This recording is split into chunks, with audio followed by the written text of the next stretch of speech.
बच्चों, physics for you channel में फिर से एक बार आपका स्वागत है। आज हम आपको एक नया अध्याय कक्षा 10 में आरंभ करना जा रहे हैं। वो है वैद्युतिकी या इलेक्ट्रोस्टैटिक्स। देखिए बच्चों, मैं ये मान के चलता हूँ कि आज से पहले आपने इलेक्ट्रिसिटी के बारे में कुछ नहीं पढ़ा और यहाँ से आप शुरुआत कर रहे हैं। तो सबसे पहले बच्चों, आप यही बताइए कि वैद्युत आवेश होता क्या है। What is electric charge? क्या बता पाएंगे? नहीं? चलिए हम आपको एक्सप्लेन करते हैं, हम आपको बताते हैं। देखिए बच्चों, एक मैं आपको डेली लाइफ के एक्सपेरिमेंट से बताता हूँ कि छोटे छोटे बच्चे हमारे ये एक्सपेरिमेंट करते हैं कि वो अपना पेन लेते हैं और उसे बालों पर रब करते हैं इस तरह से, और उसे कागज़ के टुकड़ों के पास लाते हैं। तो आप देखते हैं कि कागज़ के टुकड़े उससे पेन से चिपक जाते हैं। ऐसा क्यों होता है? ऐसा बच्चों इसलिए होता है कि जब हम पेन को, जो कांच का बना हुआ होता है, उसे अपने बालों से रगड़ते हैं तो क्या होता है कि कांच से कुछ इलेक्ट्रॉन हमारे बाल पर चले जाते हैं और इस तरह से कांच की छड़ धनावेशित हो जाती है और वो उदासीन कागज़ के हल्के हल्के टुकड़ों को अपनी ओर आकर्षित करने लगती है। क्लियर हो गया आपको? तो सबसे पहले आप आवेश समझिए और इसके नोट्स लीजिए। What is charge? आवेश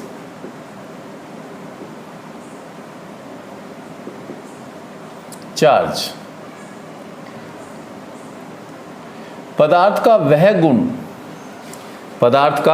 वह गुण जिसके कारण वह आवेश रहित हल्की वस्तुओं को अपनी ओर आकर्षित करने लगता है, आवेश कहलाता है। क्लियर? पदार्थ का वह गुण जिसके कारण वह आवेश रहित हल्की वस्तुओं को अपनी ओर आकर्षित करने लगता है, आवेश कहलाता है। लिख लिया आपने? इसके बाद में आगे बढ़ते हैं। आवेश दो प्रकार का होता है। आवेश दो प्रकार का होता है। नंबर 1, धन आवेश, पॉजिटिव चार्ज।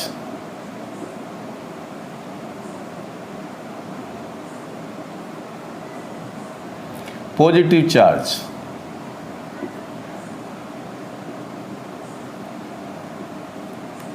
क्या होता है बच्चों? पॉजिटिव चार्ज, आप एक कांच की छड़ लीजिए और इस कांच की छड़ को रेशम के एक टुकड़े पर रब कीजिए, रगड़ दीजिए।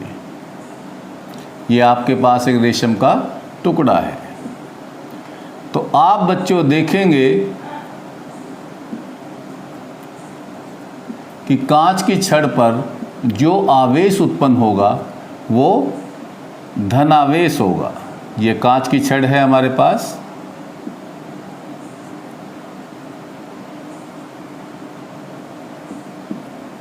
तो इस पर बच्चों आएगा धनावेश और इसके विपरीत ये रेशम के टुकड़े पर आएगा ऋणावेश।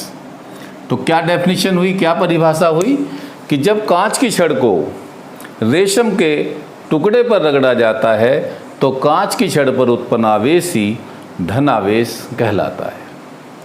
देखिए एक बार से फिर से बोल देता हूं कि जब कांच की छड़ को रेशम के टुकड़े पर रगड़ा जाता है तो कांच की छड़ पर उत्पन्न आवेश धनावेश कहलाता है।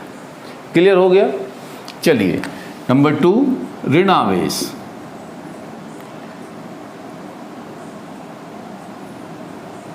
अब बच्चों ऋणावेश क्या होता है? Negative charge.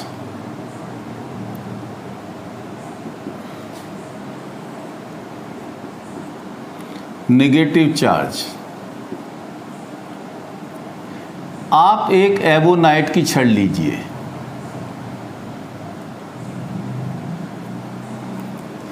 आप एक एबोनाइट की छड़ लीजिए, अभ्रक की छड़ लीजिए। एबोनाइट एक पदार्थ होता है और उसे आप बिल्ली की खाल पर रगड़ दीजिए। ये बिल्ली की खाल है या फर जो आपके जैकेट में लगी रहती है, उस पर आप रगड़ दीजिए।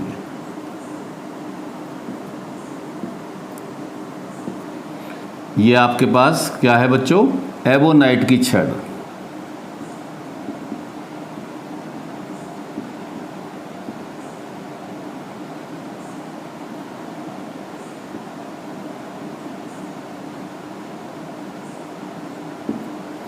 तो जब आप एबोनाइट की छड़ को बिल्ली की खाल पर रगड़ेंगे या फर पर रगड़ेंगे तो आप देखेंगे कि एबोनाइट की छड़ पर जो आवेश उत्पन्न होगा वो कहलाएगा ऋण आवेश। इसके विपरीत बिल्ली की खाल पर जो आवेश उत्पन्न होगा वो क्या कहलाएगा बच्चों, धन आवेश। क्लियर? तो क्या परिभाषा हुई कि जब एबोनाइट की छड़ को बिल्ली की खाल पर रगड़ा जाता है तो एबोनाइट की छड़ पर उत्पन्न आवेश ऋण आवेश कहलाता है। क्लियर हो गया बच्चों? आपको आवेश की जानकारी हो गई, धनावेश क्या होता है और ऋण आवेश क्या होता है। अब बच्चों इसके बाद में हम समझेंगे आवेश की उत्पत्ति। आवेश कैसे उत्पन्न हो जाता है? आवेश की उत्पत्ति, origin of charge.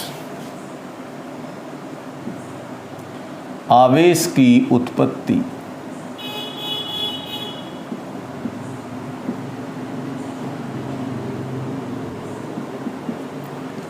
Origin of charge.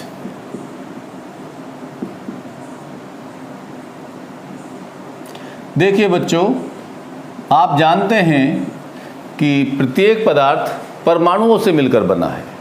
जानते हैं कुछ पदार्थों के परमाणु ऐसे होते हैं जो इलेक्ट्रॉन देने की प्रवृत्ति रखते हैं और कुछ पदार्थों के परमाणु ऐसे होते हैं जो इलेक्ट्रॉन ग्रहण करने की प्रवृत्ति रखते हैं। जैसे मैं आपको बताता हूं कि सोडियम, यदि हम इसका एटॉमिक स्ट्रक्चर देखें तो 11 होता परमाणु क्रमांक 281। अब बच्चों इसका बाहरी कक्ष को पूरा करने के लिए सोडियम को या तो कहीं से 7 इलेक्ट्रॉन मिल जाए या ये 1 इलेक्ट्रॉन लूज कर दे, खो दे, या किसी को दे दे, किसी परमाणु को दे दे। अब 7 इलेक्ट्रॉन मिलना एक असंभव कार्य है, इसलिए इसकी प्रवृत्ति 1 इलेक्ट्रॉन को खो देने की होती है, जिससे कि अपना ऑक्टेट पूरा कर ले, अपना अष्टक पूरा कर ले, जो आपने 9th क्लास में पढ़ा होगा। ये हमारे पास क्लोरीन का परमाणु है बच्चों, Cl 17 287 सॉरी 17। तो इसकी प्रकृति, इसके बाहरी कक्ष में कितने इलेक्ट्रॉन हैं? 7। तो इसकी प्रकृति बच्चों ये है कि ये कहीं से भी 1 इलेक्ट्रॉन को अपनी ओर आकर्षित या ग्रहण करने की प्रवृत्ति रखती है, क्योंकि ये 7 इलेक्ट्रॉन तो खो नहीं सकती, इसलिए इसकी प्रवृत्ति क्या है? इलेक्ट्रॉन ग्रहण करने की। जब इन पदार्थों के बीच में कोई अभिक्रिया कराई जाए या इनको संपर्क में रखा जाए या इनको गर्म किया जाए तो क्या होता है कि सोडियम के परमाणु से 1 इलेक्ट्रॉन निकलकर क्लोरीन पे चला जाता है। क्लियर? तो उस स्थिति में क्या होता है बच्चों, सोडियम में 1 इलेक्ट्रॉन की कमी हो गई तो इसका जो पॉजिटिव चार्ज हुआ, धनावेश हुआ, वो कितना हुआ? नाभिक में तो 11 प्रोटॉन है तो 11 E हुआ प्लस का, और नेगेटिव चार्ज कितना हुआ बच्चों? नेगेटिव चार्ज हुआ माइनस का 10 E। अब ये 1 इलेक्ट्रॉन खो चुका, इसलिए सोडियम आयन कहलाया। अब यदि हम नेट चार्ज की बात करें, कुल आवेश की बात करें, तो नेट चार्ज बच्चों इस पर हो गया प्लस E। इसके विपरीत यदि हम क्लोरीन की बात करें, अब क्लोरीन ने 1 इलेक्ट्रॉन खा लिया तो इसकी क्लोरीन आयन बन गया।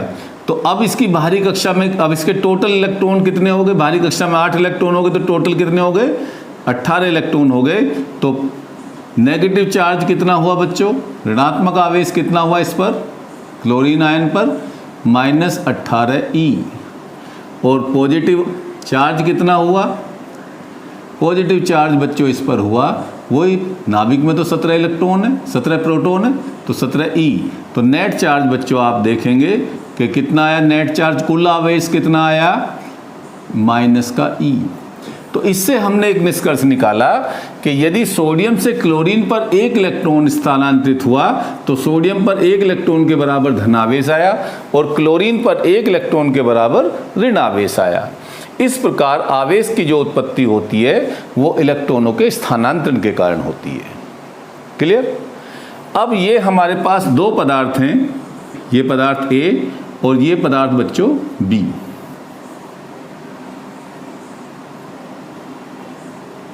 ठीक है। अब यदि पदार्थ A से B पर एक इलेक्ट्रॉन स्थानांतरित होगा तो एक इलेक्ट्रॉन के बराबर इस पर पॉजिटिव चार्ज आएगा, इस पर कैसा आएगा, नेगेटिव। दो इलेक्ट्रॉन ट्रांसफर होंगे तो दो इलेक्ट्रॉन के बराबर इस पर पॉजिटिव चार्ज आएगा, इस पर दो इलेक्ट्रॉन के बराबर नेगेटिव चार्ज आएगा। यदि हम ये कह दें कि A से B की ओर n इलेक्ट्रॉन स्थानांतरित हुए तो A पर कितना आवेश आया बच्चों, Ne, तो Q इक्वल टू Ne, ये कैसा हुआ, प्लस का, और इस पर आवेश आया Q equal to minus Ne।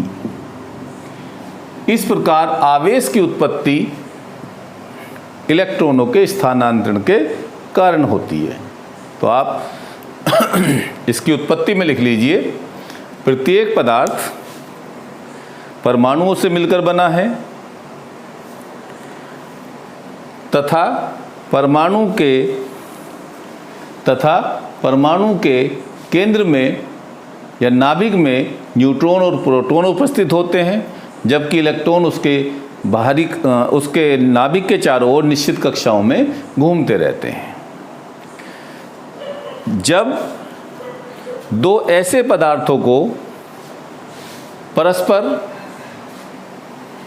संपर्क में लाया जाता है या उनके बीच परस्पर क्रिया कराई जाती है जिसमें एक परमाणु की प्रवृत्ति इलेक्ट्रॉन त्यागने की हो तथा दूसरे परमाणु की प्रवृत्ति इलेक्ट्रॉन ग्रहण करने की हो, तब एक परमाणु से इलेक्ट्रॉन निकलकर दूसरे परमाणु पर चले जाते हैं, जिससे इलेक्ट्रॉन त्यागने वाला परमाणु या पदार्थ धनावेशित तथा इलेक्ट्रॉन ग्रहण करने वाला पदार्थ या परमाणु ऋणावेशित हो जाता है। इस प्रकार आवेश की उत्पत्ति इलेक्ट्रॉनों के स्थानांतरण के कारण होती है। लिख लिया आपने, क्लियर। यदि A पदार्थ से B पदार्थ पर, ये फिगर बनाएंगे आप, यदि A पदार्थ से B पदार्थ पर n इलेक्ट्रॉन स्थानांतरित हों तो A पर उत्पन्न आवेश बराबर प्लस Ne, जबकि B पर उत्पन्न आवेश माइनस Ne। तो ये सूत्र आ गया बच्चों, Q बराबर Ne, Q बराबर Ne।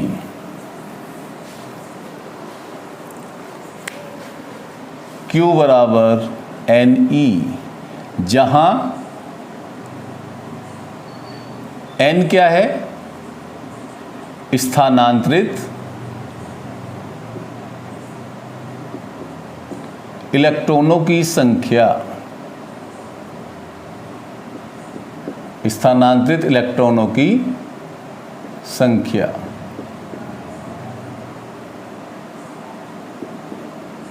ठीक है बच्चों।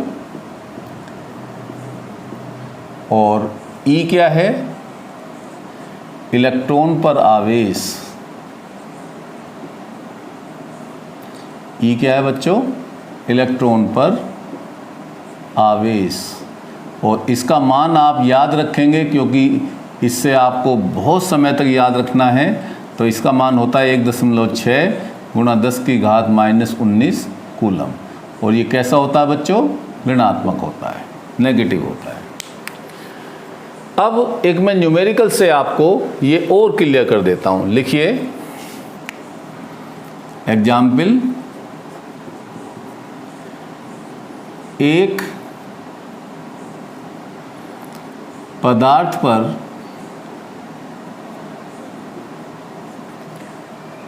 एक दशमलव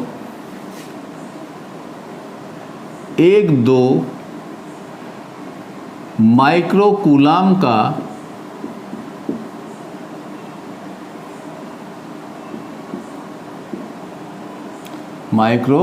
कूलाम का धन आवेश है।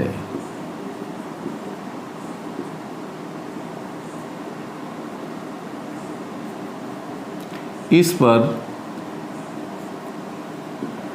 सामान्य अवस्था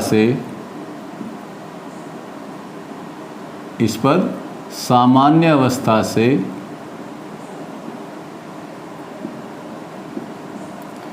कितने इलेक्ट्रॉनों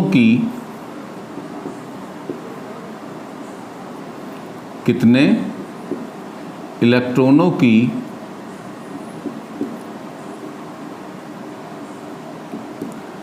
कमी अथवा अधिकता होगी।